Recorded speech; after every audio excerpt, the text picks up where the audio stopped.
Praise the lord. అందరికి వందనాలు. ప్రభు నామమును బట్టి అందరికి వందనాలు, స్తోత్రాలండి.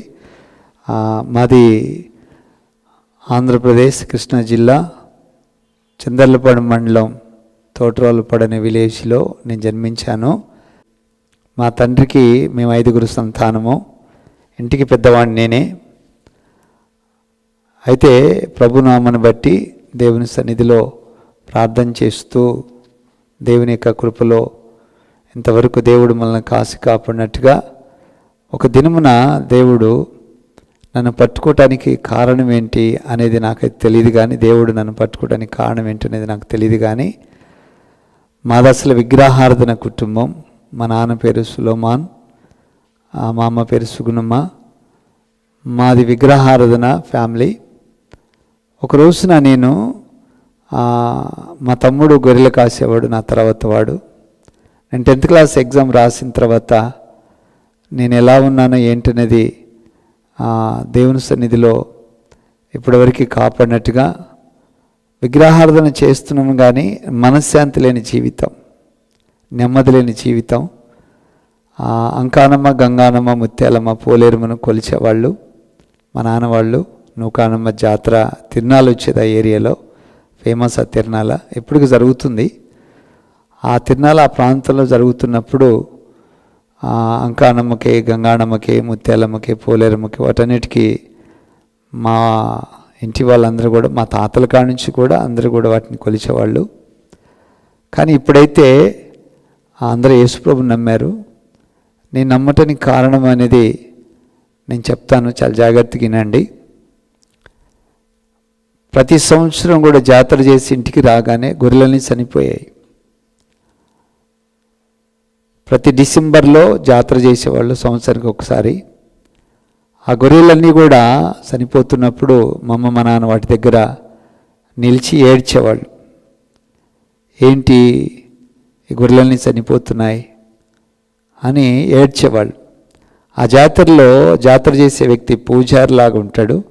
మాంసాన్ని మెడ మీద వేసుకొని, గొర్రెపోతు మాంసాన్ని మెడ మీద వేసుకొని తిరుగుతూ ఉంటారు. గుడి చుట్టూరు కూడా తిరుగుతూ ఉంటారు. ఆ తిరిగేటప్పుడు వాళ్ళు మాంసం నోట్లో పెట్టుకోవటం, మెడ మీద మాంసం వేసుకోవటం, నోట్లో మాంసం కండబెట్టుకొని తిరిగేవాళ్ళు. ఆ తిరిగి తిరిగి తిరిగి తిరిగి గొర్రెల చుట్టూరు కూడా తిరిగేవాళ్ళు. కానీ లాస్ట్కి ఇంటికి వచ్చిన తర్వాత ఆ తెల్లారు సాయంత్రానికో 10 గొర్రెలు చనిపోయాయి. ఆ చనిపోతున్న టైంలో మా అమ్మ, మా నాన్న చూసుకొని వాటిని పట్టుకొని గొర్రెల దగ్గరికి వెళ్ళిపోయి, చచ్చిపోయిన గొర్రెల దగ్గర కూర్చొని ఏడ్చేవాళ్ళు.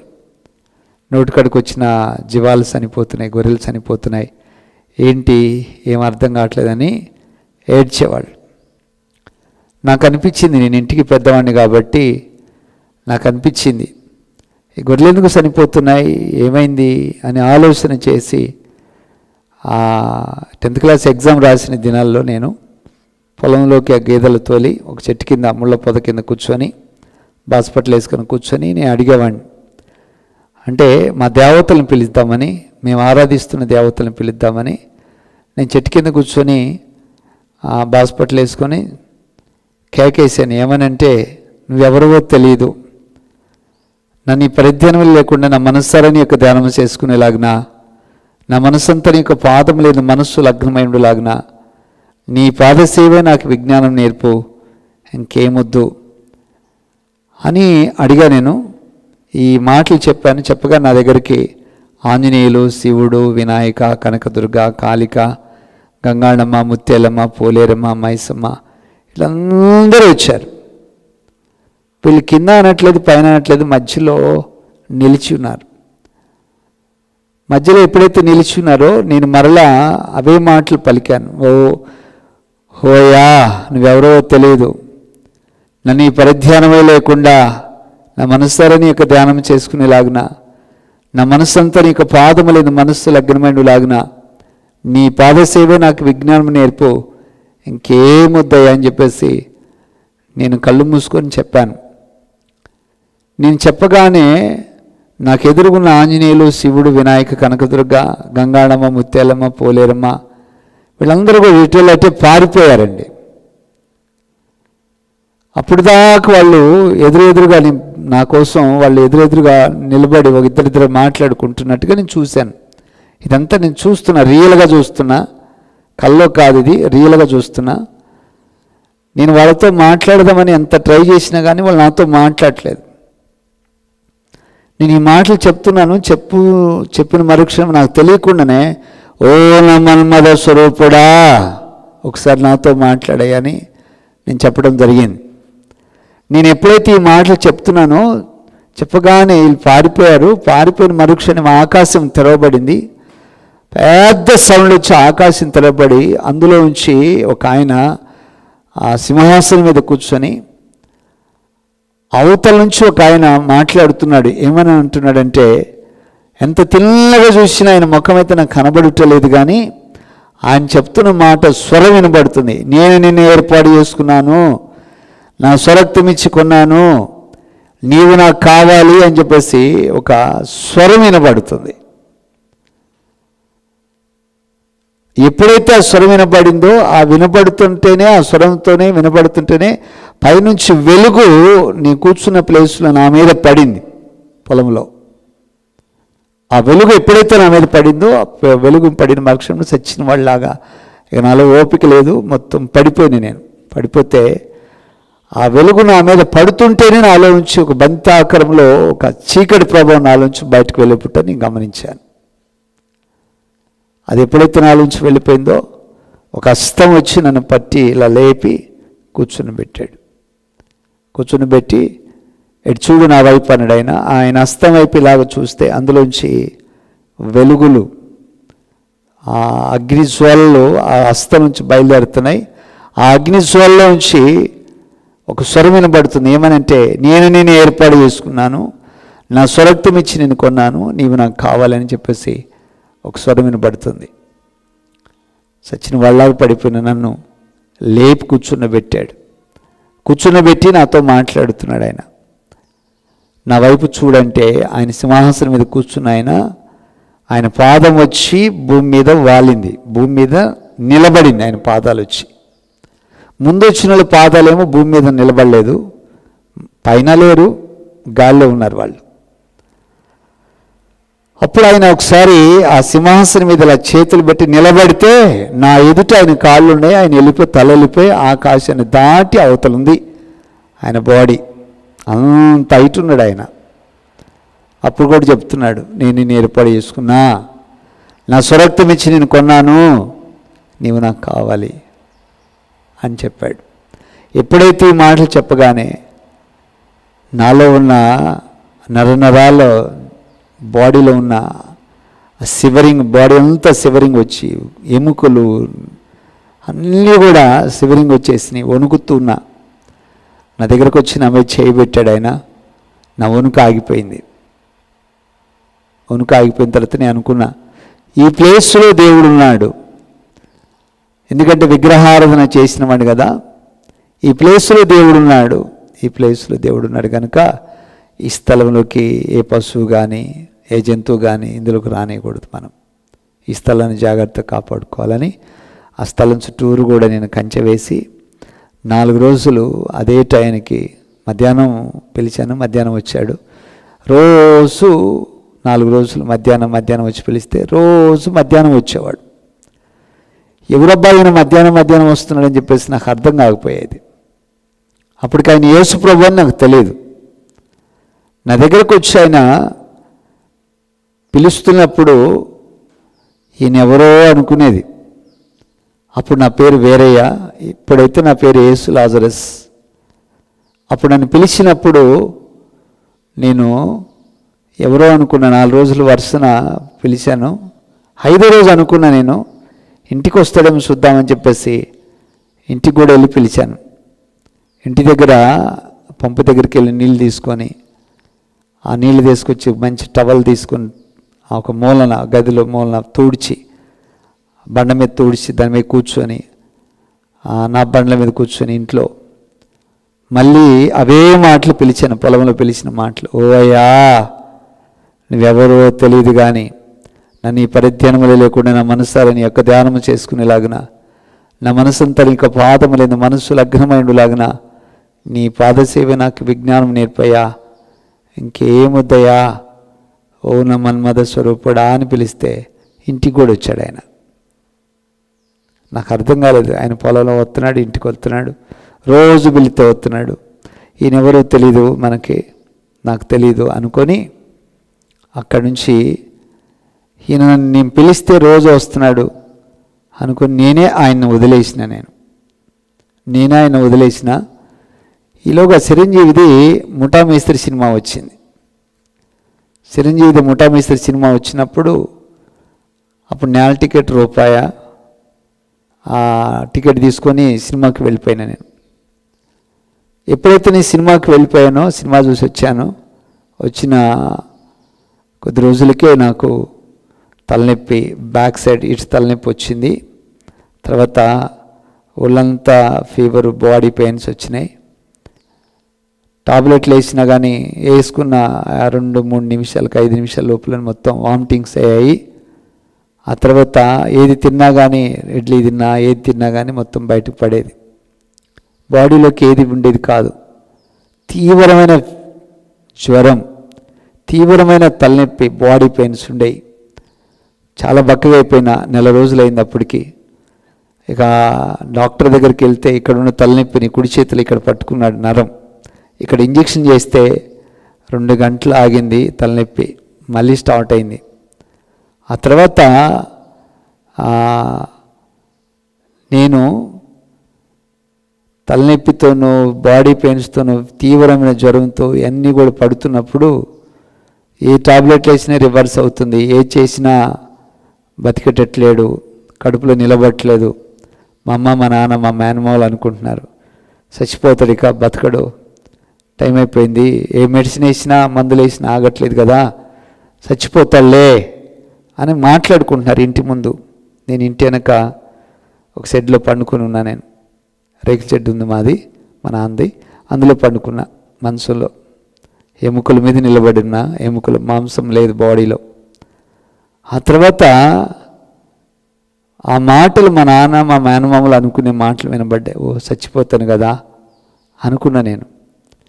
నేను చచ్చిపోతాను, ఇక నాకు టైం అయింది అనే విషయం నాకు తెలిసిపోయింది వాళ్ళు అనుకునే మాటలు బట్టి. ఆ టైంలో నాకు ఎందుకో 6 నెలల క్రితం నేను ఆయన పిలిచినప్పుడు ఒక ఆయన వచ్చాడు కదా, ఆయన ఒకసారి పిలుద్దాం అనిపించింది.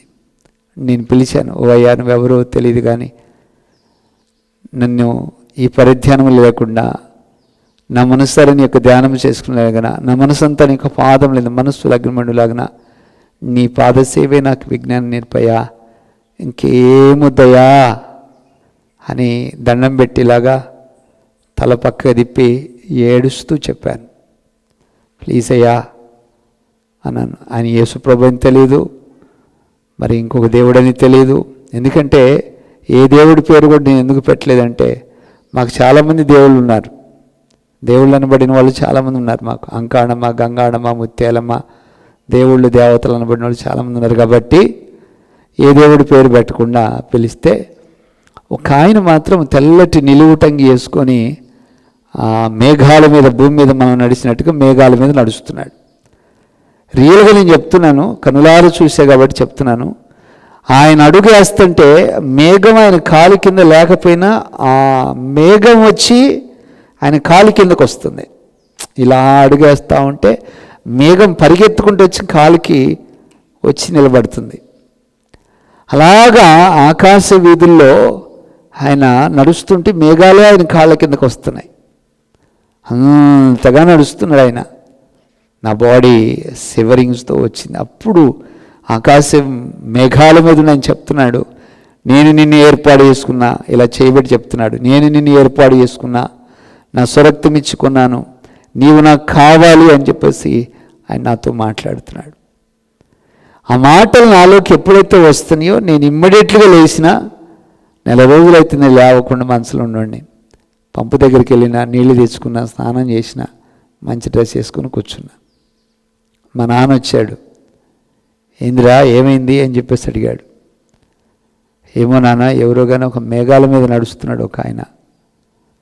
ఆయన ఎట్లున్నాడంటే తెల్లటి అంగి వేసుకున్నాడు, పెద్ద పెద్ద చేతులు డ్రెస్ ఉన్నాయి, అందులో చాలామంది జనాలు కూడా వెళ్ళొచ్చు, అంత పెద్దగా ఉంది అది, అంత పెద్దగా ఉంది అది. ఆయన నడుస్తుంటే మేఘాలే ఆయన కాళ్ళ కిందకు వస్తున్నాయి. భలే నడుస్తున్నాళ్లే అని చెప్పేసి అన్నాను. మా నాన్న అన్నాడు ఒక మాట, ఆయన చేతిలో కత్తి కానీ, డాలు కానీ, హీట కానీ, ఖడ్గం కానీ ఏమైనా ఉన్నాయా వాళ్ళ చేతిలో? ఇట్లా చక్రాలు కానీ ఏమైనా ఉన్నాయా అంటే ఏమీ లేవు ఆయన చేతిలో. పోనీ 2-3 చేతులు ఏమైనా ఉన్నాయా? ఒక పక్క 2, ఒక పక్క 2, 3 అట్లా ఏమైనా ఉన్నాయా అంటే ఏమీ లేవు. మనలాగా 2 చేతులు ఉన్నాయన్న. తలలు ఉన్నాయా అన్నాడు, తల కూడా ఒక్కటే ఉంది, ఏమీ లేవు ఆయన దగ్గర. అసలు చాలా సింపుల్గా ఉన్నాడు అన్న. ఆయన మాట చాలా పవర్ఫుల్గా ఉందన్న. అప్పుడు అన్నాడు ఆయన, మా నాన్న ఏమన్నాడంటే, బొట్టు ఏమైనా ఉందా అన్నాడు. బొట్టు కూడా లేదన్న. అవునా, అయితే ఆయన యేసు ప్రభు రా అన్నాడు. Praise the lord. ఆయన యేసు ప్రభు అని మా నాన్న చెప్పాడు. ఆ రోజు నుంచి నా జీవితంలో ఒక క్రొత్త మలుపు తిరిగింది. నిజంగా నేను ఆ రోజున యేసు ప్రభువును అంగీకరించాలని నాకు తెలియదు, కానీ ఆయన యేసు ప్రభు అని మా నాన్న ద్వారా నేను తెలుసుకున్నాను.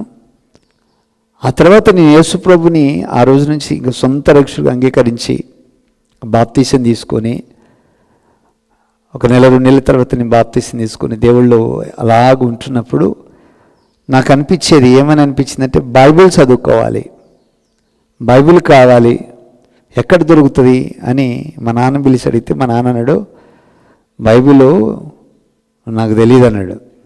ఎడన ఉంటుంది నాన్న, కొనుక్కొస్తే బాగుంటుంది, కొనుక్కుంటా అంటే అది వద్దు, అవసరం లేదు మనకు అన్నాడు. అయితే నేను ఆ ఏరియాలో ఒక పాస్టర్ గారు ఉంటే పాస్టర్ గారి దగ్గరికి వెళ్ళి ఆయన అడిగాను, అయ్యా బైబిల్ కావాలి నాకు, పాస్టర్ గారు బైబిల్ ఇస్తా అంటే, బైబిల్ 35 రూపాయలు అవుతుంది, అవి ఇస్తే నేను ఇస్తా అన్నాడు. 3 రోజులు కూలికి వెళ్ళా. ఆ రోజుల్లో 10 రూపాయలు కూలి. 3 రోజులు కూలికి వెళ్ళి బైబిల్ కొనుక్కుందామని 3 రోజులైతే 30 రూపాయలు తీసుకుని వచ్చాను. ఆ పాస్టర్ గారికి ఇచ్చాను, నాకు బైబిల్ కావాలంటే ఇవ్వండి అని. అప్పుడు ఆయన అన్నాడు, ఇంకొక 5 రూపాయలు కావాలంటే ఏదైనా ఒక పని చెప్పండి, మధ్యాహ్నం దాకా మీ దగ్గర పని చేస్తాను అంటే, ఆయన కొన్ని పనులు చెప్పాడు, చేసిన. ఆ పని చేసిన తర్వాత నిలబడ్డా నేను. పని చేసినయ్యా అయిపోయింది, నాకు బైబిల్ ఇస్తారా అంటే ఇచ్చాడు ఆయన బైబిల్ ఇస్తే ఒక 5 అడుగుల వరకు ఎగ్గిరి గంతు వేసిన నేను. గంతులు వేసుకుంటే నేను తిరుగుతూ ఉంటే, గంతులు వేస్తూ ఉంటే ఆయన అన్నాడు కదా, ఇటు రా అన్నాడు పాస్టర్ గారు. చెప్పండి అయ్యా అంటే ఆయన అన్నాడు ఒక మాట, నా దగ్గర చాలామంది బైబిల్ కొంటారు, ఆ బైబిల్ కొనేవాళ్ళు ఎవరు కూడా గంతులు వేయరు, నువ్వు ఎందుకో గంతులు వేస్తున్నావేంటి అని చెప్పేసి అంటే నేను అన్నాను కదా, బైబిల్ నాకు దొరికింది, నా ఆనందానికి సంతోషము అవదలేవు, చాలా ఆనందంతో కేకలు వేయాలనిపిస్తుంది అని చెప్పేసి అన్నప్పుడు ఇట్రా అని చెప్పేసి మోకాలు ఉంటూ నాకు తెలియదు, మోకాలు ఉండేలాగా నాకు చూపించాడు పాస్టర్ గారు. మోకాల మీద ఉంటే నా మీద చేతులు పెట్టి ప్రార్థన చేశాడు, ప్రభువా ఇతడు ఎందుకో గొప్పవాడు అనబడతాడు అనిపిస్తుంది, ఇతను బలంగా వాడుకుంటామని అనిపిస్తుంది, ఇతడు బలంగా వాడుకొని నీ సన్నిధిలో ఇతని స్థిరపరచుదుగాక, గొప్ప దైవజనుడు అనబడునుగాక అని నా గురించి ప్రార్థన చేసి ఆమెను చెప్పి నన్ను పంపించాడు. ఇక బైబిల్ తీసుకునే దగ్గర నుంచి సంతోషము, ఆనందము, ఈ ప్రపంచంలో లేనంత ఆనందము నాకు కలుగుతూ ఉంది, రోజు పెరుగుతూ ఉంది. కానీ దాన్ని ఎలా చదవాలో తెలియట్లేదు.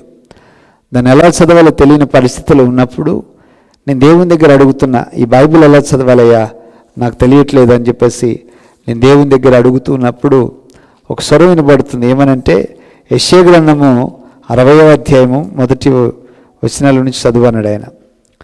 అక్కడ ఏమనుందంటే బైబిల్లో నేను వెతికితే అక్కడ కనబడదు. ఏమనంటే, నీకు వెలుగు వచ్చినది, లెమ్ము తేజరిల్లుము, యెహోవా మహిమ నీ మీద ఉదయించునని రాసింది అక్కడ. దాన్ని చదువుకున్నాను, అధ్యాయం చదివాను. ఎక్కడ లేనంత ఆనందం, ఎక్కడ లేనంత సంతోషం. నిజముగా నా ప్రాణమునకు ప్రియుడు దొరికాడని చెప్పేసి ఆనందంతో నింపబడిపోయినా, అలాగ నేను నింపబడి దేవుని మీద ఆనుకొని ఆయన సన్నిధిలో నిలబడుతూ ఉన్నప్పుడు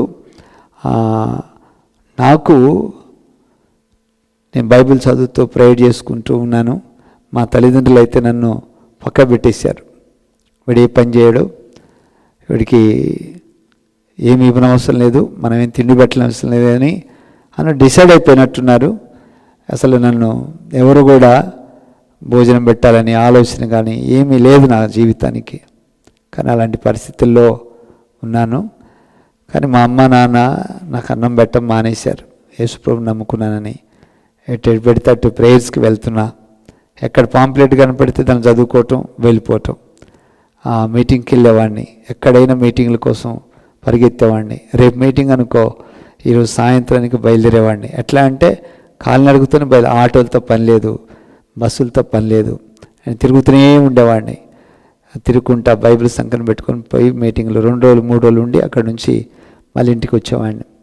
అలాగ నేను జర్నీ చేస్తూ ఉన్నప్పుడు మా నాన్న మా అమ్మ అనుకున్నారు, వీడికి భోజనం పెట్టొద్దు, వీడు అసలు మన మాట వినేటట్లేడు, మనతో వినేవాడు కాదు, మనం చెప్తే వినేవాడు కాదని చెప్పేసి వాళ్ళు అనుకున్నారు. నా ప్రియమైన దేవుని బిడ్డలారా, గమనించండి, నా జీవితంలో భోజనం పెట్టడం మానేశారు వాళ్ళు నాకు. ఒక రోజున ఫ్రైడే ఉపవాసం ఉన్న నేను, ఒక గృహకూడిక ఒక ప్రాంతంలో జరిగింది, ఆ ఊర్లో పాస్టర్ గారిది. నేను వెళ్ళి ఆ మీటింగ్ చూసుకొని, గృహకూడిక చూసుకొని వాక్యం విని వచ్చాను. నేను ఎప్పుడైతే వాక్యం విని నేను వచ్చానో, ఇంటికి వచ్చిన తర్వాత మా అమ్మని అడిగాను, ఆకలి అవుతుందమ్మా అన్నం పెట్టంటే, మా అమ్మ అన్నది, ఇప్పుడు దాకుంటే ఎవడు అన్నం పెడతాడు, ఏమనుకున్నావు అసలు, నీకు అసలు అన్నం పెట్టొద్దని మేము డిసైడ్ అయిపోయినాం, అన్నం లేదేం లేదు అని చెప్పేసి అన్నదామా. నేను లోపలికి వచ్చి ప్రార్థన చేసుకొని గిన్నెలో అన్నం వేసుకొని కూర చూస్తే కూర ఎక్కడ లేదు. ఆ రోజు వాళ్ళు గోంగూర పచ్చడి వండుకున్నట్టున్నారు, ఆ గిన్నెలో కనబడుతుంది. అంటే పచ్చడి లేదు కానీ గిన్నె కడగలేదు, అట్లా ఉంది. నేను ప్రార్థన చేసుకున్నాను, అన్నం వేసుకొని ఒట్టన్నమని తిని మంచినీళ్ళు తాగి పండుకుందామని అన్నం వేసుకొని ప్రార్థన చేసుకున్నా. నేను ప్రార్థన చేసుకుంటున్నా, ఆ గిన్నెలో పచ్చడి లేదు. కానీ ఇంతకుముందు నేను ప్రార్థన చేసుకుని కడిగేది చూశాక పచ్చడి గిన్నెలో పెరిగింది. ఆ పచ్చడి వేసుకొని ఏడుస్తూ అన్నందిని ఆ రోజు పండుకున్నా. ఆ రోజు పండుకున్నాక అప్పటి నుంచి యేసుప్రభుకి ఇంకా దగ్గరైపోయినా నేను. ఎందుకు అంటే ఫస్ట్ నా జీవితంలో ఫస్ట్ మెరికల్ అంటూ జరిగిందంటే అదే, ఆ గిన్నెలో పచ్చడి పెరగటం వలన ఇంకా ఎక్కువగా విశ్వాసం నాలో పెరిగిపోయింది. ఆయన అంటే ప్రాణం అయిపోయింది. ఆయన కోసం చచ్చిపోవాలన్నంతగా అయిపోతుంది, రోజు రోజుకి ఆయన కోసం బ్రతకాలన్నట్టుగా అయిపోతూ ఉంది. నిజంగా యేసుప్రభు ఆ రోజున నాకు ఆకలి తీర్చాడండి. నన్ను ఎవరు చూడనప్పుడు, ఎవరు కూడా పెట్టినప్పుడు నాకు భోజనం పెట్టి నా జీవితంలో ఆ కృపను గ్రహించిన దేవాతి దేవునికి మహిమ కలుగును గాక. కనుక ఆ రోజు నుంచి యేసుప్రభు అంటే ప్రాణం అయిపోయింది. ఆ రోజు మా అమ్మోళ్ళు కూడా చెప్పారు, నేను భోజనం చేసేటప్పుడు నా దగ్గరకు వచ్చి మా అమ్మ మా నాన్న చెప్పారు, ఈ రోజు నుంచి కొంచెం కూడా దొరకదు నీకు, భోజనం పెట్టం మేము ఇక, అసలు నీకు లేదు ఇక, ఈ ఇంట్లో స్నానం లేదు, ఎక్కడ లేదు అని చెప్పేసి నాతో చెప్తే అది బాధ అనిపించింది. ఒక 4 రోజులు నేను ప్రేయర్ చేశాను, ప్రభువా నాకు వీళ్ళు భోజనం పెట్టట్లేదు, నన్ను కన్నవారే నాకు భోజనం పెట్టకపోతే ఎక్కడి నుంచి పెడతారా, ఎవరు పెడతారు నాకు అని దేవుని దగ్గర ఏడవటం మొదలుపెట్టాను. 4 రోజులు ఏడిచిన తర్వాత గదిలో కూర్చొని ఏడుస్తూ ఉన్నా. ఎక్కడ పెడితే అక్కడ పొలాల్లో ఏడ్చేవాడిని, ఎక్కడ పెడితే అక్కడ ఏడుస్తూ ప్రేయర్ చేసేవాడిని. నా దగ్గరికి 2 దేవదూతలు వచ్చారు, కుడి పక్కన ఒక దేవదూత, ఎడమ పక్కన ఒక దేవదూత ఇద్దరు వచ్చి నన్ను చూసి, నువ్వు ఏడవమాకు, నీకోసం పంపబడి ఉన్నాము, నీకోసమే మేము వచ్చినాం, ఏడవమాకు, నీకోసం పంపబడి ఉన్నాం చెప్తే వాళ్ళని చూడగానే ఇంకెక్కువ ఏడుపు వచ్చేసింది. అప్పుడు ఏడిచినంత ఏడుపు నా జీవితంలో ఎప్పుడు ఏడవలేదు. అంత భయంకరంగా ఏడ్చిన నేను, అంత ఏడ్చి ఆ దేవదూతల్లో ఒక దేవదూత మీద మాత్రం కాళ్ళ మీద మాత్రం పడితే నా సంకల్లో చేతులు పెట్టి దేవదూత లేపి నన్ను, ఏడవమాకు, నీకోసమే పంపబడ్డాము అని చెప్తున్నా. ఇంకేడుపు ఎక్కువ వస్తుంటే ఆ దేవదూతలో కుడి పక్కన ఉన్న దేవదూత చెయ్యి ఇలా పైకి లేపితే తెల్లటి టవలు హెవెన్ నుంచి, పరలోక రాజ్యం నుంచి ఆ దేవదూత చేతికి వచ్చింది. ఆ టవలు, ఆ టవల్ తీసుకొని నా మీద భుజం మీద చేయబెట్టి దగ్గరగా తీసుకొని నా కన్నీళ్ళు తూడ్చాడు ఆయన. నా ముఖంలో ముఖం పెట్టి కన్నీళ్ళు తుడుస్తూ అంటున్నాడు, ఏడవ మాకు అని చెప్పాడు. ఆ ఇద్దరు దేవదూతలు నా పొట్ట మీద, నా స్టమక్ మీద, నా కడుపు మీద చేయబెట్టి ఇద్దరు కలిసి ప్రార్థన చేశారు. ప్రార్థన చేసి ఇక ఆకలిను దప్పికైనా కానేరకుండా మేము చూసుకుంటామని చెప్పేసి ఒక సింబల్ లాగా క్రాస్ అనుకుంటుంది, సిలువ గుర్తు ఇలాంటిది వేసి ప్రార్థన చేసి వెళ్ళిపోయారు. వెళ్ళేటప్పుడు కూడా కాళ్ళు పట్టుకుని గట్టిగా పట్టుకుని ఏడుస్తున్నా, నన్ను విడిచిపెట్టమాకయ్యో అని గట్టిగా ఏడుస్తూ ఉన్నా. దేవదూతలు వచ్చి నాతో మాట్లాడి నన్ను ఆకలి దప్పులు కాకుండా ప్రార్థన చేసి వెళ్ళిపోయిన తర్వాత నేను ఉపవాసం ఉండటం మొదలుపెట్టాను. నేను అట్లా 8 సంవత్సరాలు ఉన్నా. నేను సాయంత్రం ఒక గ్లాస్ పాలు తీసుకొని 8 సంవత్సరాలు.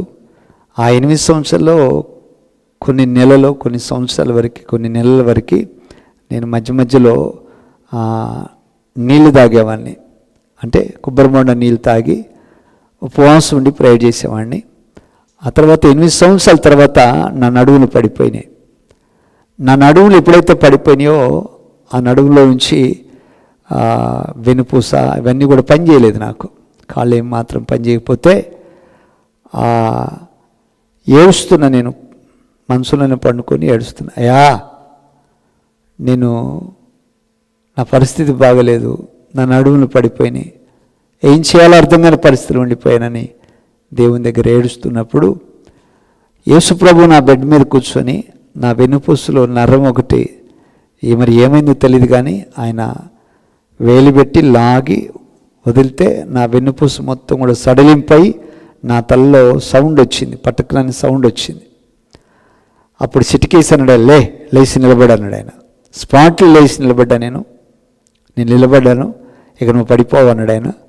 ఆ తర్వాత నేను పడిపోకుండా ఉన్నాను. అప్పుడు నాతో చెప్పాడు ఆయన, ఇప్పుడు కొంచెం ఏమన్నా తిను, నా పరిచర్య చాలా ఉంది, నీతో చేయించుకోవాల్సింది అన్నప్పుడు సాయంత్రం కొంచెం ఏదైనా టిఫిన్ చేస్తూ పరిచర్య చేస్తూ అక్కడికి చిన్న ప్రేయర్స్కి వెళ్తూ ఉన్నాను. అట్లా ఆ యొక్క 8 సంవత్సరాలు సాయంత్రం టిఫిన్ చేస్తూ ఉన్నాను.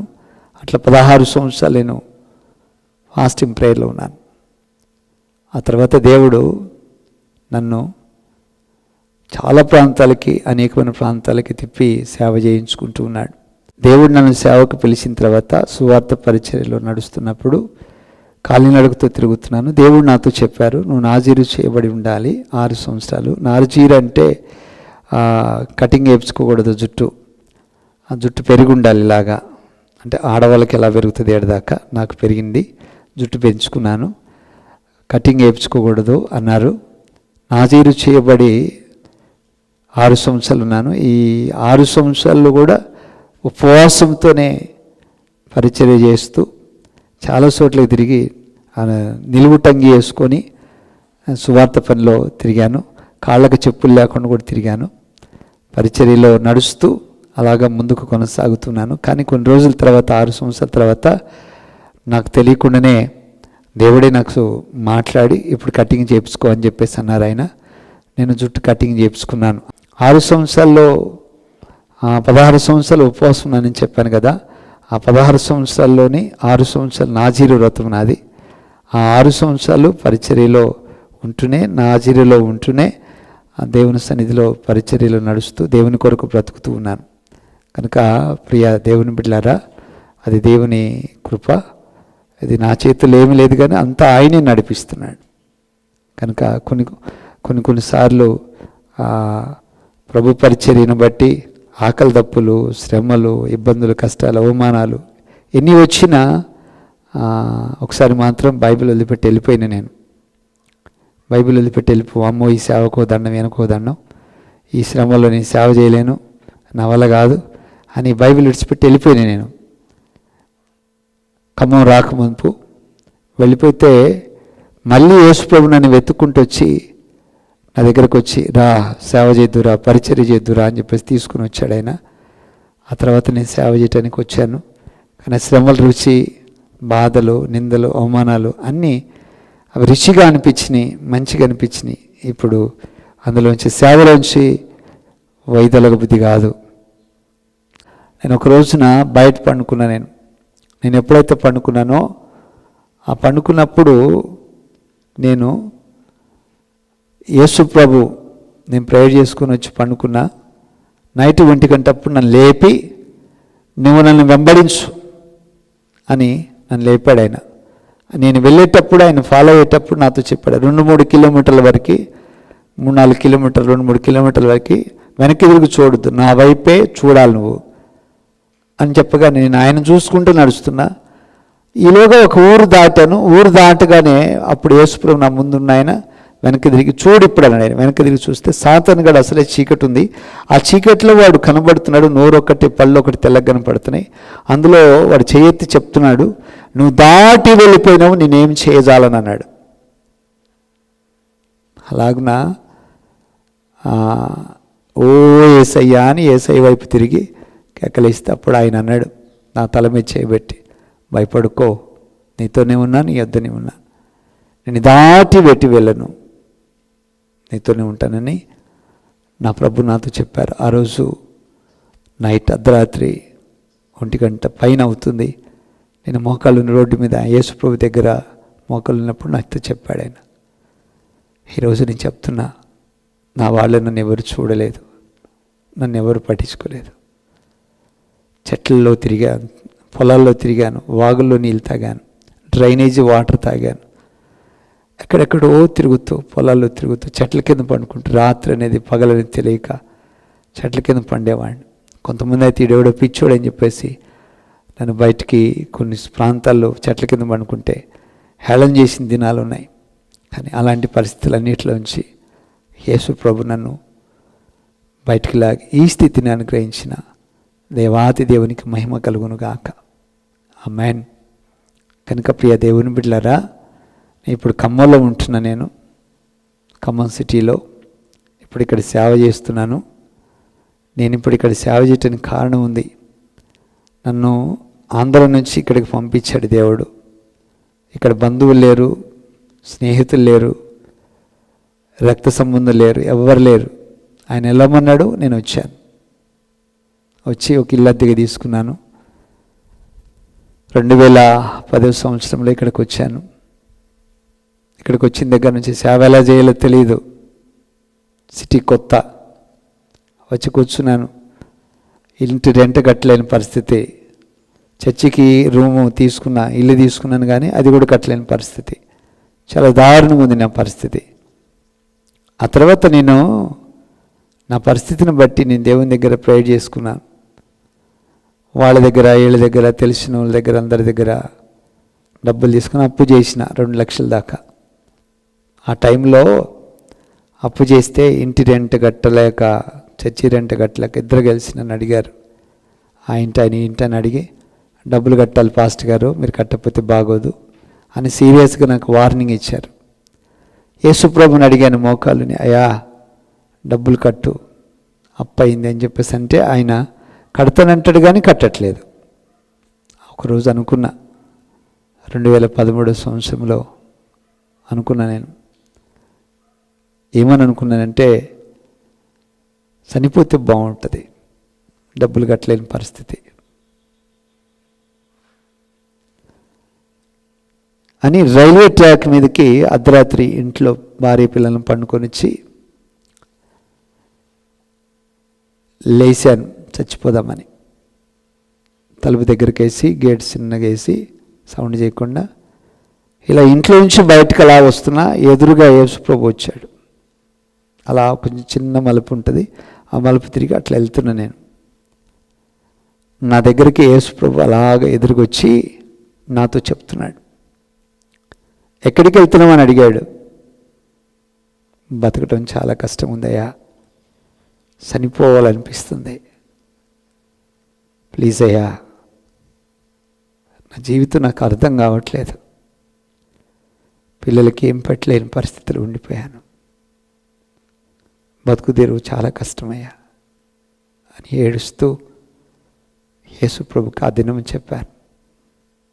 నిజముగా ఆ రోజుని చెప్పారు యేసయ్య. ఏమని చెప్పారంటే, నువ్వు వెళ్ళి పండుకో, ఈ రోజు నుంచి నేను పోషిస్తానన్నాడు. నువ్వు వెళ్ళి పండుకో, ఈ రోజు నుంచి నేను నిన్ను పోషిస్తా, నీ ఫ్యామిలీని, నీ కుటుంబాన్ని అన్నది చెప్పాడు. నేను వచ్చి పండుకున్నా. తెల్లారి కూడా అనుకుంటున్నా నేను ఏమనంటే ఈరోజైనా చనిపోదాం, ఈరోజు నా డెత్ డే, నిన్న మిస్ అయింది, ఈరోజు నేను చనిపోయే రోజు, చనిపోవాలి అని డిసైడ్ అయిపోయినా. నేను చనిపోతే బాగుండు అనుకున్నా. నేను నిజంగా అనుకుంటున్నా. అనుకొని పిల్లలతో మాట్లాడుతున్నాను కానీ, ఇంట్లో మాట్లాడుతున్నాను కానీ, పైకి నవ్వుతున్నాను కానీ లోపల తెలియని బాధ, తెలియని ఏడుపు. చచ్చిపోతే బాగుండు, పరిస్థితి బాగలేదని ఏడుస్తున్నా నేను. అలాంటి టైంలో 8:30కి ఒక ఫోన్ వచ్చింది. ఆ ఫోను ఒక అతను చేశాడు. అన్న మీ అకౌంట్ నెంబర్ చెప్పరా అని చెప్పేసి అంటే అకౌంట్ నెంబర్ చెప్పాను, SBI అకౌంట్ నెంబర్. నేను అడిగాను దేనికన్నా అంటే చిన్న కానుక పంపిస్తాం మీకు అన్నాడు. నా అకౌంట్లో 0 బ్యాలెన్స్ ఉంటుంది, ఎప్పుడు డబ్బులు ఉండవు. ఆయన నాతో చెప్పాడు 1,000-2,500 పంపిస్తాడేమో, పిల్లలకి ఏమైనా కొనొచ్చులే అని అనుకున్నా. కానీ ఆయన చెప్పాడు 11:30కి నీకు ఫోన్ చేస్తానన్నా, అప్పుడు పోయి మీరు చూసుకోండి అకౌంట్లో అన్నాడు ఆయన. కానీ 11:30కి ఫోన్ వచ్చింది. నేను వెళ్ళాను. అక్కడికి వెళ్ళి ATMలో బ్యాలెన్స్ చూసుకున్నా. నేను నా మొబైల్కి బ్యాలెన్స్ రాదు, SMS బ్యాలెన్స్ రాదు, పెట్టుకోలేదు నేను అప్పుడు బ్యాంకులో. నేను వెళ్ళి చూస్తే అక్కడ నా అకౌంట్లో 2,50,000 ఉన్నాయి.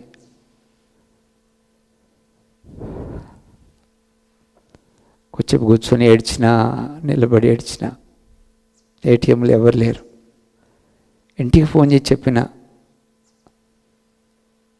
నా అకౌంట్లో ఎవరు 2,50,000 వేసారమ్మా అని చెప్పేసి అంటే, ఎవరు పొద్దున ఒక బ్రదర్ నీకు ఫోన్ చేశాడు కదా, ఆయనకు ఫోన్ చేయి, ఆయన నెంబర్ ఏమన్నా తప్పు కొట్టి నీకేమైనా వేసాడేమంటే ఆయనకి చేసి అడిగా నేను, నా అకౌంట్లో 2,50,000 ఉన్నాయి, మీరు వేసారా అని అడిగితే, అవునన్నా నేనే వేసాను 2,50,000. ఎలా నెంబర్ ఏమైనా తప్పు వేసారా అంటే ఆయన అన్నాడు ఒక మాట, లేదన్నా మీకే ఎలా వేసినా. ఎలా వేశారు మీరు అంటే, నైట్ 1 గంటకి నేను పండుకుంటే యేసు ప్రభు నన్ను లేపాడు. లేపి యేసు లాజరేస్ అకౌంట్లో 2,50,000 వేయమని చెప్పారు. 2,50,000 అకౌంట్లో వేసాను. అవి మీ డబ్బులే, మరి సేవకు వాడుకున్నాడు ఆయన. ఆ డబ్బుల్ని తీసుకెళ్ళి అప్పు తీర్చుకున్నా. భయంకరంగా ఏడ్చిన. అప్పుడు ఒక మాట గుర్తొచ్చింది బైబిల్లోది, ఇవాళ 1 గంటకి ప్రధాని కొడుకుని స్వస్థపరుస్తానని దేవుడు చెప్తే, ఆ మాటని వాళ్ళు వెళ్తుంటే ఆ ఎదురుకొచ్చిన వాళ్ళు, ప్రధానికి ఇంటి దగ్గర నుంచి వచ్చేవాళ్ళు, బాబు ఎలా ఉన్నాడని అడిగితే నిన్న 1 గంటకే బాగుపడ్డాడని మాట గుర్తొచ్చింది. ఆయన చెప్పాడు రాత్రి 1 గంటకి నాకు దేవుడు చెప్పాడన్న మాట గుర్తొచ్చింది. నా ప్రియమైన దేవుని బిడ్డలారా, ఈరోజు నేను చెప్తున్నా, అప్పు తీర్చి 50,000 చేతులు పట్టుకొని ఏడుస్తూ ప్రేయర్ చేస్తున్నా నేను. అయ్యా చచ్చి స్థలం కొని మందిరం కట్టించి ఇస్తే నేను సేవ చేస్తా, లేకపోతే నేను ఇంటికి వెళ్ళిపోతా, మా ఇంటికి, ఇక్కడ బతకలేనయ్యా, నేను ఉండలేను ప్రభు అని దేవుని దగ్గర బాగా ఏడ్చిన నేను. నిజంగా నా జీవితాంతం యేసయ్యకి రుణపడి ఉన్నా నా రుణం తీర్చలేను. నా ప్రాణం పెట్టినా కానీ ఆయనకు రుణం తీర్చలేను. అలాగున నా జీవితంలో కొత్త మలుపు యేసు ప్రభు చెప్పి నన్ను తీసుకెళ్ళారు. నిజంగా నేను ప్రేయర్ చేసేటప్పుడు దేవుడు నాతో అన్నాడు, ఆయన ఈ కమ్మని దాటి వెళ్ళమాకు, ఇదే కమ్మలో ఉండు, నీకు సేవ ఇస్తాను, నీకు పరిచర్య ఇస్తాను, నేను ఈ స్థలము కొని మందిరం కడతాను, నీ పేరు మీద రిజిస్ట్రేషన్ చేస్తానని ప్రభు నాకు వాగ్దానం చేశారు. ఆ వాగ్దానాన్ని బట్టి నేను దేవుని దగ్గర ఏడుస్తూ ప్రేయర్ చేసుకున్నాను. ఈలోగా మందిరం ఎలా వస్తుందో తెలియదు, స్థలం ఎలా వస్తుందో తెలియదు. నేను కొనేంత స్తోమత నాకు లేదు, నా దగ్గర అంత లేదు. ఆ టైంలో నేను దేవుని దగ్గర ఏడుస్తూ ప్రేయర్ చేసుకున్నాను. ఇప్పుడు నేను నిలబడి ఉన్నా, ఇప్పుడు సాక్ష్యం చెప్తాను. ఈ మందిరము, ఇది స్థలం నేను కొనలేదండి, ఈ మందిరం నేను కట్టలేదు. ఎవరైతే కట్టి నాకు ఇచ్చారో వాళ్ళకి సీరియస్గా ఉన్నప్పుడు ప్రార్థన చేయడానికి నన్ను పిలిపించారు. ఫోన్లో మాట్లాడారు, ప్రార్థన చేశాను, వాళ్ళు బ్రతికారు. వాళ్ళు సీరియస్గా అయిపోతే ప్రార్థన చేశాను. ఆ టైంలో బ్రతుకుతారు అని చెప్పి, బ్రతుకుతూ అమ్మా అని చెప్పాను. ఒకరోజు ఇంటికి పిలిపించారు, ఆ ఇంటికి వెళ్ళాను. నేను వెళ్ళి కూర్చొని చిన్న వాక్యం చెప్పి ప్రార్థన చేశాను. వాళ్ళు ఇంత బంగారం నా చేతిలో పెట్టి, అయినా మందిరం కట్టుకోపో అని నాకు చెప్పారు. మళ్ళీ ప్రేయర్ చేసిన, బంగారం పట్టుకొని ప్రేయర్ చేసిన. ఏం చేయాలయ్యా బంగారం అంటే? వాళ్ళకి ఇచ్చే అన్నాడు. మళ్ళీ తిరిగి రిటర్న్ వాళ్ళకి ఇచ్చిన బంగారం. బంగారం ఇస్తే దేవుడు, మరి వాళ్ళకి ఎందుకు అనిపించిందో తెలియదు కానీ, మనకి ఖమ్మంలో స్థలం ఉంది. ఆ స్థలం ఆయన పేరు మీద, పాస్టర్ గారి పేరు మీద, అయ్యగారి పేరు మీద రిజిస్ట్రేషన్ చేసి ఆయనకు అప్పచెప్పేస్తే ఆయనే సేవ చేసుకుంటాడు అని చెప్పేసి నాతో చెప్పారు. నాతో ఎప్పుడైతే చెప్పగానే వాళ్ళు మాట్లాడుకుంటున్న మాటలు నాకు వినబడ్డాయి, నాకు చెప్పారు. నేను ఏడుస్తూ చెప్తున్నా, అయ్యా ఈ స్థిరం చేయి ప్రభువా, నిశ్చితమైతే అని ప్రార్థన చేస్తున్నాను. నేను ఎప్పుడైతే ప్రేయర్ చేసి దేవునికి అప్పచెప్పానో 2019లో డిసెంబర్ 29వ తారీఖున రిజిస్ట్రేషన్ జరిగింది. 2018 డిసెంబర్ 29వ తారీఖున రిజిస్ట్రేషన్ జరిగింది. 2019 ఫిబ్రవరి 5వ తారీఖున ఇది పునాది వేయటం జరిగింది. పునాది వేసే రోజున ప్రార్థన చేసిన. వాళ్ళు అడిగారు నన్ను, ఒక బిలీవర్ లేడు కదా, ఈ మందిరం ఎంత పెద్ద మందిరం కడుతున్నాం, జనం వస్తారా అని అడిగితే నేను ప్రేయర్ చేశాను. అయ్యా ఈ మందిరంలో జనాలు ఎట్లా వస్తారో ఏమో, ఎక్కడి నుంచి పిలిచి రావాలో ఏమో అని అడుగుతుంటే దేవుడు అన్నాడు నాతో, ఒక దర్శనం కనబడ్డది. పరలోక రాజ్యం నుంచి దేవదూతలు ఖమ్మంలోకి దిగుట నేను చూశాను. ఆ దేవదూతలు దిగి ఆ మనుషులను తీసుకొచ్చి ఈ మందిరంలో వాళ్ళని పెడుతున్నట్టుగా నేను చూశాను. ఆ జనాలను తీసుకొచ్చి మందిరంలో పెట్టి ఈ దేవదూతలు వెళ్ళిపోతే వీళ్ళు వెళ్ళిపోకమనిపోయి ఇంకో దేవదూతలు దిగి ఆ జనాలను తీసుకొచ్చి మళ్ళీ ఇక్కడ నింపటం. ఇలాగ నేను కంటిన్యూగా చూశాను. ఒక 10-15 నిమిషాల దాకా ఆ దర్శనాన్ని చూశాను. చూసిన తర్వాత దేవుని దగ్గర అడిగాను, ఇది జరుగును కాకని ప్రార్థన చేశాను. ఆమెనని చెప్పాను. మందిరం కట్టే వాళ్ళకి చెప్పాను ఇట్లా జరుగుతుంది అని చెప్పేసి అన్నప్పుడు వారు కూడా ఆ దర్శనాన్ని నమ్మి ఒక మనిషి లేకపోయినా మందిరం కట్టించేసి నా చేతిలో పెట్టారు. 2020 ఫిబ్రవరి 5వ తారీఖున నా చేతుల్లోకి ఈ కాగితాలు వచ్చినాయి. దీని యొక్క డాక్యుమెంట్స్ నా చేతికి వచ్చినాయి. కనుక అలాగ నా జీవితం కొనసాగింది. ఈ రోజున నేనున్న స్థితి ఇది దేవుడిచ్చిన స్థితి, నాది కాదు, నా యేసయ్య ఇచ్చిన స్థితి. ఇది ఆయన దయ, ఆయన సంకల్పం, ఆయన కృప. కనుక స్థలం వాళ్ళదే. మందిరం 40 లక్షలు పెట్టి వాళ్ళు మందిరం కట్టించి నా పేరు మీద రిజిస్ట్రేషన్ చేశారు. ఈ రోజున ప్రియ దేవుని బిడ్డలారా, ఈ రోజున ఖమ్మంలో మందిరం ఉంది. తర్వాత దేవుడు చెప్పిన వాగ్దానము అంచెలంచెలుగా దేవుడు జరిగిస్తూ ఉన్నాడు. ఈ మందిరం అంతా దేవుడు నింపుతున్నాడు. ప్రతి నెల 15వ తారీఖున ప్రత్యేకమైన మీటింగ్ దేవుడు పెట్టమన్నారు. అది 6:30 నుంచి నైట్ 10 వరకు నడుస్తుంది. ఆ మీటింగ్లో చాలామంది దీవించబడుతున్నారు, చాలామంది వస్తున్నారు.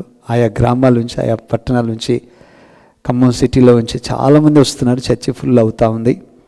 దేవుడు నిజంగా దేవుడు నాకు ఇచ్చింది ఈ దర్శనం దేవుడు జరిగిస్తూ ఉన్నాడు. మరి గొప్ప విషయం ఏంటంటే, స్టార్టింగ్లో ఈ జనాలు రానప్పుడు నేను ఒక్కడనే కూర్చొని ప్రార్థన చేసుకునేవాడిని. అప్పుడు దేవునికి చెప్పాను, అయ్యా ఈ మందిరం చాలా పెద్దగా ఉంది, ఈ ఈ మందిరంలో జనాలు నింపాలంటే చాలా కష్టం, ఇది ఎవరికన్నా ఇచ్చే అని దేవుని దగ్గర అడిగినప్పుడు, లేదు నీకు ఇచ్చిన దర్శనం నేను నెరవేరుస్తాను, నువ్వు నిలబడు అని చెప్పేసి నన్ను ధైర్యపరిచిన దేవుడు, ఈరోజు నేను నిలబడ్డాను. దేవుడు ఈ పరిచర్యను అంచెలంచెలుగా దేవుడు దీవిస్తున్నాడు. దేవునికి మహిమ కలుగును గాక. ఆమేన్.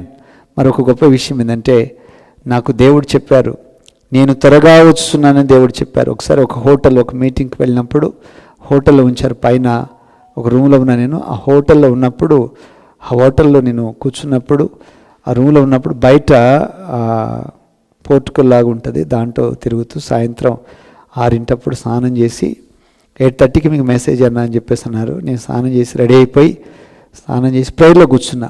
ఆకాశంలో యేసుప్రభు కనపడన్నాడు నాతో, ఇదిగో నేను త్వరగా వచ్చుతున్నానని చెప్పేసి నాకు స్వరం వినబడుతున్నప్పుడు నేను దేవుని దగ్గర ఏడుస్తున్నాను. నేను అప్పుడు నాతో అన్నాడు ఆయన, ఇది మినిస్ట్రీ పాట కనుక ఈ పాట నువ్వు రాసి ఇది పాడు అన్నాడు ఆయన. నాకు రాదయ్యా రాయటం, నా వల్ల కాదన్నాను. అప్పుడు నాతో చెప్పారు ఆయన, ఇదిగో నేను పాడుతున్నాను, నా వెనక పాడన్నాడు ఆయన. నాకుతో ఆయన పాడిన పాట ఏంటంటే, యేసయ్యా నా యేసయ్యా త్వరలో రానయ్యున్న యేసయ్యా, త్వరలో రానయ్యున్న యేసయ్యా, త్వరలో రానయ్యున్న యేసయ్యా, త్వరలో రానయ్యున్న యేసయ్యా. అలా పాడాడు ఆయన. పాడన్నాడు ఆయన. నాకు రాదయ్యా పాడటం అంటే. నా దగ్గరకు వచ్చి నిలబడ్డాడు ఆయన. ఆయన నా దగ్గరకు వచ్చి నిలబడగా నాకు తెలియకుండానే నేను ఆయనతో కలిసి పాడాను, చరణం కూడా పాడాను. అల్ఫాయు నీవే, ఓమేగా నీవే, సర్వాధికారి నీవే, త్వరలో రానయ్యున్న యేసయ్యా. ఈ పాట చరణాలు 5 చరణాలు మొత్తం కూడా దేవుడు నేర్పి మినిస్ట్రీ పాట ఉంచాడు. ఇది నీ యూట్యూబ్లో కూడా ఉంది ఈ పాట. ఈ రోజున ఈ స్థితిలో ఉంటే నీకు కాను దేవుడే. నాకు చాలాసార్లు యాక్సిడెంట్లు కూడా అయినాయి. ఒకసారి యాక్సిడెంట్ అయ్యేటప్పుడు ఒక మాట చెప్పారు ఆయన, నేను మీటింగ్కి వెళ్తున్నా, నేను మోకాళ్ళని ప్రేయర్ చేసిన, మీటింగ్కి వెళ్తున్నానయ్యా అని చెప్తే ఆయన నాతో చెప్పాడు ఆయన, ఈరోజు నీకు యాక్సిడెంట్ ఉంది, చచ్చిపోతావు అన్నాడు ఆయన. అంటే నేను కదా చచ్చిపోయి యాక్సిడెంట్ అయ్యి ఇప్పటికీ ఎన్నో జరిగినాయి, నేను పోనిక మీటింగ్కి వెళ్ళను, ఎటు వెళ్ళనని చెప్పేసి నేను కామ కూర్చున్నా. నేను ఎప్పుడైతే కామ కూర్చున్నానో ఒక 5 నిమిషాలు ఆగిన తర్వాత మళ్ళీ అన్న యాక్సిడెంట్ తప్పిమని అడిగితే బాగుంటుంది కదని చెప్పేసి అడిగాను. ఎప్పుడైతే నేను యాక్సిడెంట్ తప్పిమని అడిగానో అప్పుడు నాకు ఒక మాట చెప్పాడు, బండి ముందర నేను నడిచేది నీకు కనబడితే నీకు యాక్సిడెంట్ తప్పిద్ది అన్నాడు ఆయన. ఆ మాట నాకు చెప్పగానే ఆ మాట విని నేను వెళ్ళేటప్పుడు చెప్పాను, బండి ముందర నువ్వు నడిచేది నాకు కనబడేలాగా చేయ, నా హృదయాన్ని మార్చు, నా కన్నులు తెరవని దేవుని దగ్గర ప్రేయర్ చేస్తే సరే అన్నాడు ఆయన. బండి తీస్తున్న 4-వీలర్ కారు, నేను బండి తీసుకుని బయటకు వచ్చేటప్పుడు నా బండి ముందర ఆయన కనబడ్డాడు. అది నడుస్తుంది, ఎక్కడికి హైవే ఎక్కిన తర్వాత 100 స్పీడ్లో ఉంది. ఆయన ఇంటి దగ్గర ఏ నడకైతే నడిచాడో అదే నడకతో ఆయన వెళ్తున్నాడు. ఆ నడకతో అక్కడికి వెళ్తున్నప్పుడు యాక్సిడెంట్ స్పాట్ వచ్చింది. నేను స్టీరింగ్ వదిలిపెట్టేసిన, యాక్సిడెంట్ అవుతుంది యేసయ్యా అని గట్టి కేకేసిన. అసలు 100 మీద ఉన్న బండి స్పీడు ఆటోమేటిక్గా సైడ్ అయిపోయి రోడ్డు దిగి సైడ్ మనం ఎలా పార్క్ చేస్తాం అలా పార్క్ అయిపోయింది. ఇంజన్ ఆగిపోయింది బండి. అసలు ఎలా ఆగిందో కూడా తెలియదు. అసలు బండి ఆగిపోయింది. గడగడ వణుకుతూ నాతో యవనస్తులు ఉన్నారు, వణుకుతూ ప్రార్థన చేసుకొని ఉన్నాను. ఆ రోజున ఒక యాక్సిడెంట్ తప్పింది. ఇలా ఎన్నో యాక్సిడెంట్లు తప్పినాయి. యాక్సిడెంట్లు అయినప్పుడు దేవుడు నన్ను బతికించి నన్ను నడిపించిన దేవుడు. ఒకసారి అయితే నిజంగానే బండి అంతా నుజ్జు అయిపోయి యాక్సిడెంట్లో నుంచి బయటపడ్డాను. హాస్పిటల్ నుంచి బయటకు వచ్చి ఒక పాట రాసుకున్నాను నేను. నా యేసుదేవా నా తండ్రి యెహోవా మహోన్నతుడవై నన్ను ప్రతీకించినావయ్యా, నీదు సాక్షిగా నన్ను నిలిపినావయ్యా, నా యేసుదేవా. ఇలా నేను పాట రాసుకొని దేవుళ్ళు నడుస్తూ ఉన్నాను. ఈ రోజున నన్ను నిలవబెట్టిన దేవుడు, నన్ను ఈ స్థితిలో ఉంచిన దేవుడు, నా పట్ల ఈ పరిచర్య కొనసాగిస్తున్న దేవుడు. ఇది మీరు కూడా ప్రేయర్ చేయండి. దేవుడు కృపలో నడుస్తూ ఉంది ఈ పరిచర్య. దేవుని యొక్క మహాకృపను బట్టి ఇంకెన్నో సాక్ష్యాలు ఉన్నాయి, ఎన్నో అనుభవాలు ఉన్నాయి, ఇప్పటికీ జరుగుతున్నాయి అనుభవాలు, సాక్ష్యాలు. కానీ ఇంకా చాలా చెప్పవలసి ఉంది, కానీ చెప్తూ పోతే చాలా సమయం పడుతుంది కనుక కొన్ని మీకు చెప్తున్నాను. ఈ రోజున నేను చెప్పేది ఒకటే, యేసు ప్రభువును ఆశ్రయించిన వాడు ఎన్నడూ పాడవ్వడు. వాడు నానాటికి ఒలీవల మొక్క వలె అభివృద్ధి చెందుతాడు. కనుక నేనైతే దేవుని మందిరంలో పచ్చని ఒలీవల మొక్క వలె ఉన్నానని దావీదు మహారాజు అన్నట్టుగా ఈ రోజున నేను చెప్తున్నాను. ప్రభువుని బట్టి దావీదుకి ఎంత సహాయము దొరికిందో, మహాసైన్యం వచ్చి దావీదుకి ఎలా సహాయం చేశాడో, ఈ రోజున నా జీవితంలో కూడా అలాగ జరుగుతూ నన్ను నడిపిస్తున్న దేవుడు. నీకు కూడా, మీకు కూడా వింటున్న ఈ సాక్షి వింటున్న మీ జీవితాల్లో కూడా మీకు అన్యాయం చేయటం అసంభవం. మీకు దేవుడు తోడుండి మిమ్మల్ని నడిపిస్తాడు. బాధలో ఉన్నవా, శ్రమలో ఉన్నవా, ఇబ్బందులో ఉన్నవా, కష్టంలో ఉన్నవా, సాగు బతుకులకు వెళ్ళిపోతున్నావా, నాలాగా ఈరోజు నిన్ను విడిపిస్తాడు. నీ జీవితంలో దేవుడు గొప్ప కార్యం చేస్తాడు. నేను విడిచిపెట్టిన వాడు నమ్మదగిన దేవుడు. ఆయన కృప నీకు తోడుగు నడిపిస్తుంది. ఇటు భాగ్యం, ఇటు కృప నీకు తోడై ఉండి నడిపించునుగాక. ఆమేన్. యేసు ప్రభు నిన్ను ఎన్నడూ విడిచిపెట్టడు, నిన్ను మరవని దేవుడు ఆయన. కనుక నీ తల్లి నిన్ను మర్చినా, నీ అన్నదమ్ములు నిన్ను మర్చినా, యేసు ప్రభు నిన్ను శారదీస్తాడు. యేసయ్యా అని ఒక్కసారి కేకై నీ దగ్గరకు వచ్చి నిలబడతాడు ఆయన. నిజమైన దేవుడు ఆయనే. ఆయన ఆశ్రయించు, ఆయన కొరకు బ్రతుకు, ఆయనే నిన్ను లేవనెత్తునుగాక. ఆమేన్. చిన్న ప్రార్థన చేసుకుందాం. అత్యంత ప్రేమ స్వరూపి అయిన సర్వోన్నతుగ దేవుడా, మా జీవితంలో కార్యించే నీ కృపలో నింపు. నాకు మాకు కావలసిన నీ కృపనైనా ఇచ్చినందుకు వందనాలు. ఈ సాక్ష్యం అనేకులకు ఆశీర్వాదకరంగా ఉన్నట్లు కృప దయచేయమని, ఘనత మహిమ ప్రభావాలు పొందుకునమని నజరేయుడైన యేసు నామమున అడుగుతున్నాం తండ్రి. ఆమేన్.